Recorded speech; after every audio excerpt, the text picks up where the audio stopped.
Let's start chapter matter in our surroundings. So देखो matter है क्या। कोई भी चीज़ जो भी यूनिवर्स में प्रेजेंट है, जो किसी मटेरियल की बनी हुई है, उसको हमने एक मैटर नेम दे दिया। जैसे कि एयर, फूड और स्टोन्स, क्लाउड्स एक्सेट्रा, मतलब जितनी भी चीज़ें मटेरियल से बनी हुई है, हम उसको क्या कह रहे हैं? मैटर। ठीक है। So anything that is made up of material we name that matter. Okay, so एक चीज़ और निकल के आई सामने कि जो भी मैटर होता है ना, वो मैटर जो होता है वो एक स्पेस ऑक्यूपाई करता है और उसका एक मास होता है। जैसे कि अगर हम सपोज़ देखें, हमारे साइड में कोई टेबल पड़ी है, तो टेबल है, उसमें एक मास है, उसने कोई स्पेस भी ऑक्यूपाई की हुई है ना, तो वो क्या है? वो मैटर है। ठीक है। सो यही है। उसके बाद देखो इसमें इंपॉर्टेंट देखते हैं, बाकी तो ये इसमें ऐसे ही दिया हुआ है। नेक्स्ट है, देखो फर्स्ट है physical nature of matter. Matter जो फिजिकली कैसा है। सबसे पहले तो इसमें है matter is made up of particles, कि जो मैटर्स है वो पार्टिकल्स का बना होता है। ठीक है। Matter is made up of small small particles.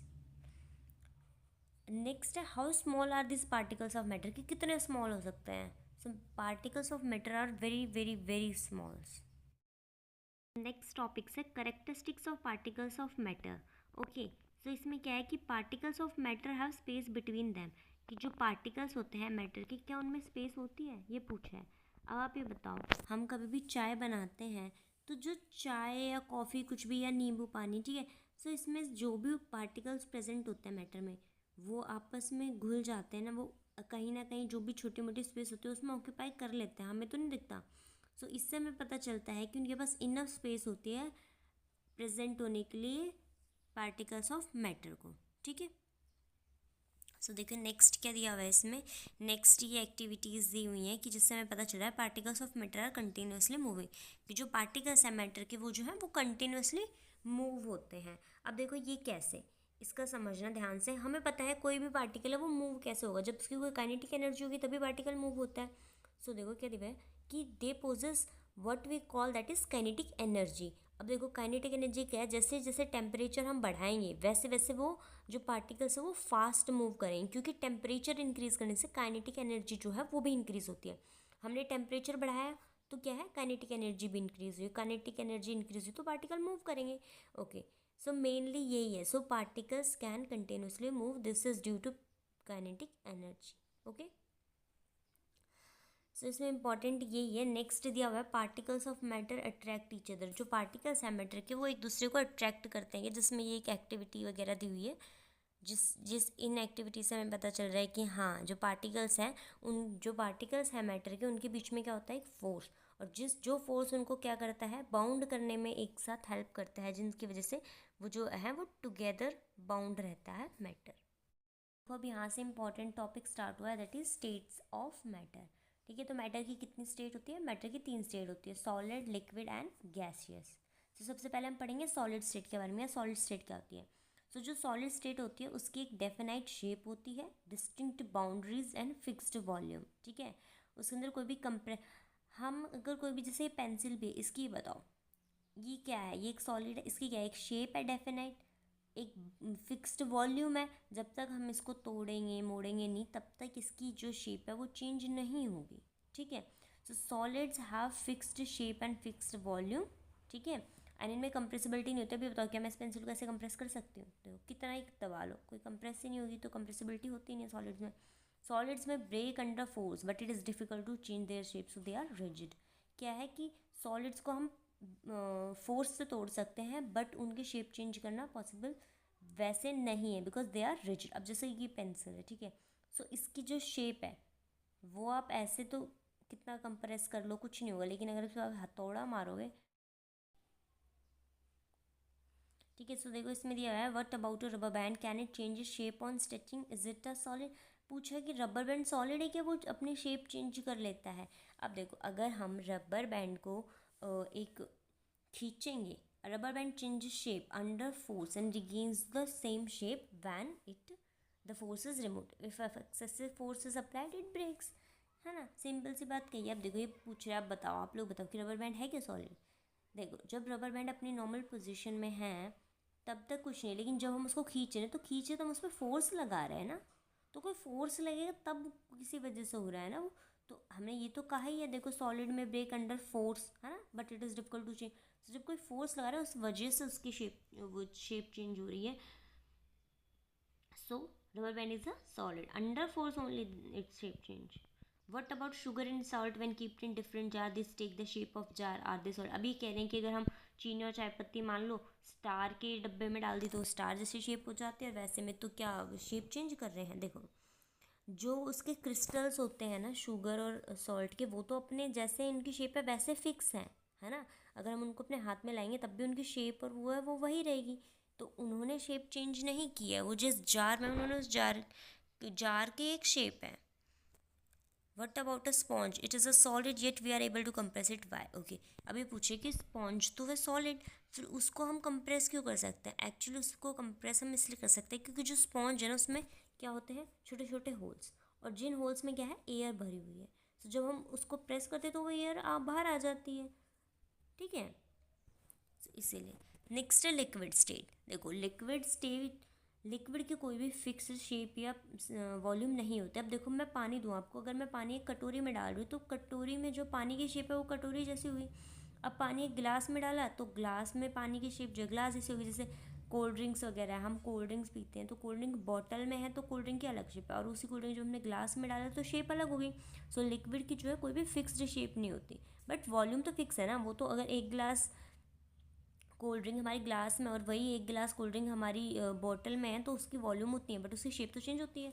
They take up the shape of container in which they are kept. Liquid flow and change shape, so they are not rigid but as called as fluid. And क्या है, liquid अपनी shape change कर लेता है तो वो rigid नहीं होता, ठीक है। उसके बाद देखो एक जो सबसे अच्छा इसमें दिया है, ये aquatic animals can breathe under water due to presence of dissolve oxygen in water. अब देखो क्या है, वाटर क्या है, लिक्विड, ऑक्सीजन क्या है, गैस, ठीक है। So liquid and gas mix हो रहे हैं। सो दिस में conclude that solid, liquid and gases can diffuse into liquids. कि देखो अब ये क्या है, गैस है, तो गैस जो है लिक्विड में क्या है, डिफ्यूज़ हो रही है। तो यही कहना है कि जो सॉलिड, लिक्विड, जो गैसेस है वो लिक्विड में डिफ्यूज़ हो सकती है। बस रेट ऑफ डिफ्यूजन जो भी है लिक्विड का वो हाइयर होना चाहिए सॉलिड से, ठीक है, क्योंकि जो है लिक्विड में पार्टिकल्स फ्रीली मूव करते हैं एज़ कम्पेयर टू सॉलिड, ठीक है। नेक्स्ट है गैशियस स्टेट। देखो तो गैशियस स्टेट में जो हमें एग्जांपल दिया हुआ है, देखो ये एक्टिविटीज़ वगैरह दी हुई हैं, ये इतने काम की नहीं है। नेक्स्ट देखो इसमें दिया हुआ है गैसेस में CNG का, है ना, कंप्रेस नेचुरल गैस। एक्चुअली देखो जो वॉल्यूम है गैस की वो बहुत ज़्यादा है, लेकिन हम उसे क्या कर देते हैं, कंप्रेस कर देते हैं एक स्मॉल सिलेंडर में ताकि वो इजीली ट्रांसपोर्ट हो सके, ठीक है। उसके बाद देखो एक गैसेस का ये भी दिया हुआ है कि जो अगर हम खाना बना रहे होते हैं तो उसकी जो स्मेल है वो बहुत जल्दी पहुंच जाती है, डिफ्यूज़ हो जाती है ना। तो क्या है कि high speed due to high speed of particles in last speed between them gases show the property diffusing very fast into other gases. इसीलिए ईजिली जो हमारे खाने की स्मेल है वो डिफ्यूज़ होकर बाहर तक पहुंच जाती है, क्योंकि गैस से गैस में ही तो डिफ्यूजन हो रहा है ना, ठीक है। अब देखो ये है सॉलिड में क्या है, क्लोजली पैक्ड रहते हैं पार्टिकल्स। लिक्विड में क्या है, पार्टिकल्स जो है वो लूजली पैक्ड है, दिख रही है ना, बीच में स्पेस ज़्यादा है। और इसमें क्या है, तो रैंडमली, है ना, गैसेस में। और सॉलिड में क्या है, एकदम closely packed. Next topic is can matter change it's state. State means solid से लिक्विड बनना, लिक्विड से गैसेस बनना, है ना। तो देखो ये बताओ सॉलिड से लिक्विड बन सकता है क्या? सोचो,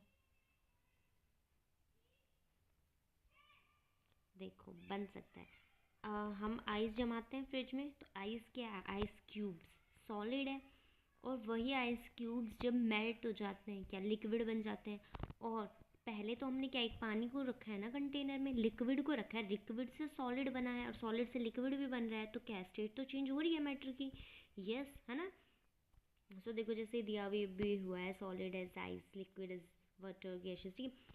सो हम अभी आगे पढ़ेंगे कि कैसे जो है ये स्टेट चेंज होती है। जो मैंने कहा कि आइस है वो मेल्ट होके लिक्विड बन रही है, वाटर वापस, और जो वाटर है वो लिक्विड से क्या बन रहा है, सॉलिड बन रहा है ना।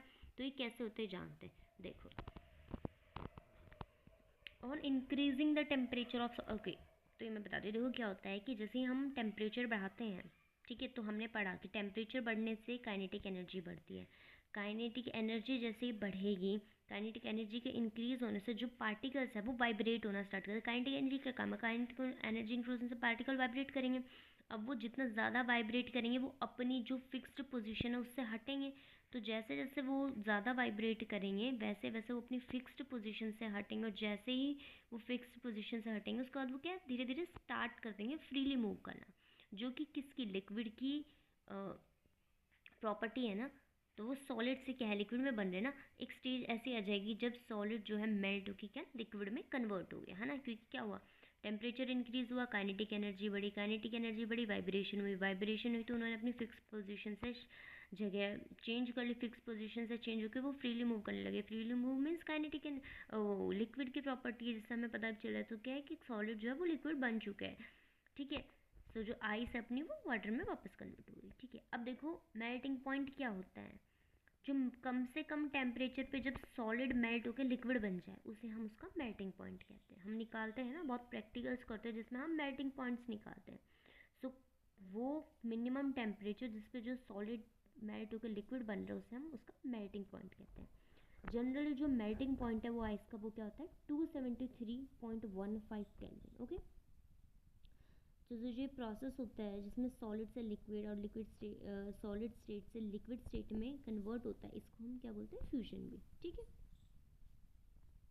देखो, the temperature of the system does not change after the melting point is reach till all the ice melt. जो टेम्परेचर है सिस्टम का वो चेंज नहीं होता जब वो एक अपने melting point means minimum temperature पे पहुंच जाता है, ठीक है। उसके बाद देखो ये दिया हुआ है ना। देखो, the amount of heat energy that is required to change 1 kg of solid into liquid at atmospheric pressure at its melting point is known as latent heat of fusion. जितने अमाउंट की जो हमें हीट एनर्जी रिक्वायर होती है कोई भी 1 kilo solid को liquid में कन्वर्ट करने के लिए, उसे हम क्या कहते हैं, लेटेंट हीट ऑफ फ्यूजन, ठीक है।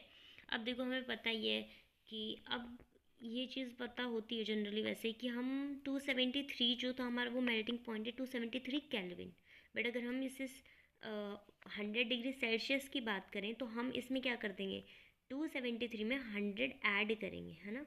सेल्सियस को केल्विन में कैसे कन्वर्ट करते हैं, 273 ऐड करके उस टेम्परेचर में, तो 273 प्लस 100 373, ठीक है। उसके बाद देखो ये दिया हुआ है सॉलिड स्टेट से लिक्विड, लिक्विड से गैशियस और फिर, ठीक है। हम देखो इंपॉर्टेंट टॉपिक से पढ़ेंगे, दिया हुआ ही आप रीड कर लेना। ये इंटर कन्वर्जन दिया हुआ है, अगर आपने ये याद कर लिया तो आपको डेफिनेशन वगैरह ये इनकी डेफिनेशन याद करने की नीड नहीं है, बिकॉज आप इस इंटर कन्वर्जन से ही इनकी डेफिनेशन लिख सकते हो। देखो जैसे सॉलिड से गैस में बनना, सॉलिड से कोई चीज़ गैसेस स्टेट में जाना, that is known as sublimation, ठीक है। सो हम सब्लिमेशन को कैसे लिख सकते हैं, a state that directly changes from solid to gaseous without going into liquid state, that is known as sublimation, and the state from gases to solid state without changing in liquid known as deposition। Liquid से gas का बनना बिना solid state में जाए vaporisation, है ना। Gas से liquid का बनना बिना सॉलिड स्टेट में जाए कंडेंसेशन। तो आप इसकी डेफिनेशन ऐसे लिख सकते हो, ठीक है। रटने की कोई ज़रूरत नहीं है, आपको ये इंटर कन्वर्जन याद करना है। इससे आप लिख सकते हो कि सॉलिड से गैस स्टेट में चेंज हो रहा है बिना लिक्विड में कन्वर्ट हुए, वो कौन सा प्रोसेस हो गया, सब्लिमेशन। गैस स्टेट से सॉलिड में जा रहा है बिना लिक्विड में कन्वर्ट हुए, कौन सा हो गया, डिपोजिशन, ठीक है। आपको इसमें वो रटने की ज़रूरत नहीं डेफिनेशन, ये ईजी वे इंटर कन्वर्जन याद कर लीजिए, उससे हो जाएगा।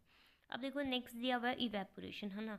इवेपोरेशन क्या होता है, जब कोई भी लिक्विड स्टेट्स, देखो हम पानी बॉईल करते हैं, उसमें क्या है, पानी आपने देखा होगा, पानी बॉईल करते हो अगर आप एक प्लेट ढक के तो आपने देखा होगा उस प्लेट पे छोटे छोटे से हमें वो दिखते हैं ना, ड्रॉपलेट्स, है ना। और उस वक्त क्या हो रहा होता है, भाप भी बन रही होती है, भाप भी देखी होगी आपने। तो क्या होता है कि जो लिक्विड है, वाटर है, वो वेपर में चेंज होता है किसी भी टेम्परेचर में, उसको हम उसका बॉइलिंग पॉइंट बोलते हैं। And this process is known as evaporation, जो जनरली कहते हैं ना कि पानी से भाप का बनना, वो, ठीक है।